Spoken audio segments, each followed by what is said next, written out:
Hey, what's up everyone? I'm here with an unpacking and review for It Follows. This movie is brought to you by Radius and Anchor Bay. Let's first get the unpacking out the way. The cover is basically from a scene from the movie. Personally, I don't like the cover. I think we could have seen a better cover, like an image similar like this. I made this pic myself using pics from the back of the Blu-ray. Speaking of the back, let's take a look at what's included on this Blu-ray. We got commentaries, a conversation with the composer, a trailer, and a photo gallery. In the inside, it's just the basics. We have a movie code for the digital copy and the Blu-ray disc. Okay, let's talk about the movie. I'll try my best to keep it spoiler-free. So basically, people in this film are cursed by having sexual intercourse in the film. In a way, you could say it's like a STD, if it makes any sense. The curse can be passed on to anyone who has sex with that person who has the curse. If someone is cursed, they will feel like someone is following them, hence the title, It Follows. By the way, the it in the title is like an entity that will kill their victims. So in a way, it's like a chain letter effect like the ring. But unlike the ring, there's a way to avoid or delay getting killed. However, I felt like the movie had some contradictions with the rule of the curse.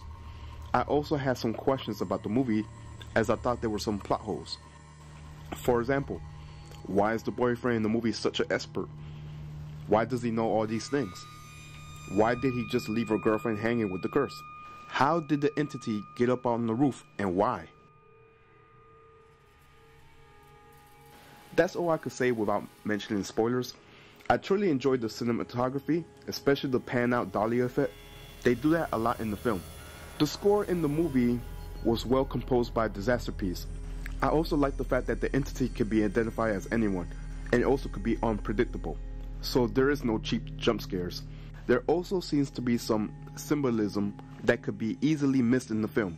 You have to really pay attention to some stuff in the film to pick up on some foreshadowing. I also like the fact that the rules are balanced on the film. For example, the entity can't run, but only walk. And also, in the end of the film, with the last encounter with the entity was pretty good. It was a pretty good strategy. Now, do I recommend the film? Well, first off, I don't rate movies by grades, numbers, or anything like that.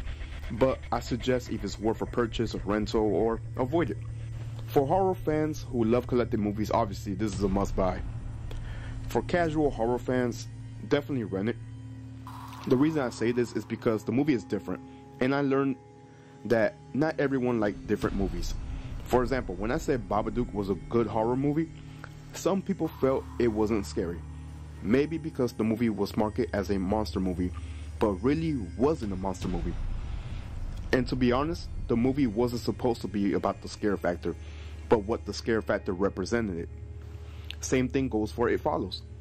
There was intense moments, and there was stuff that make you appreciate the film. By the way, speaking of representations, there's some theories about what the form of the entity is. Some say the entity could be the form of the victims. It's also possible that the curse is a form of a supernatural STD.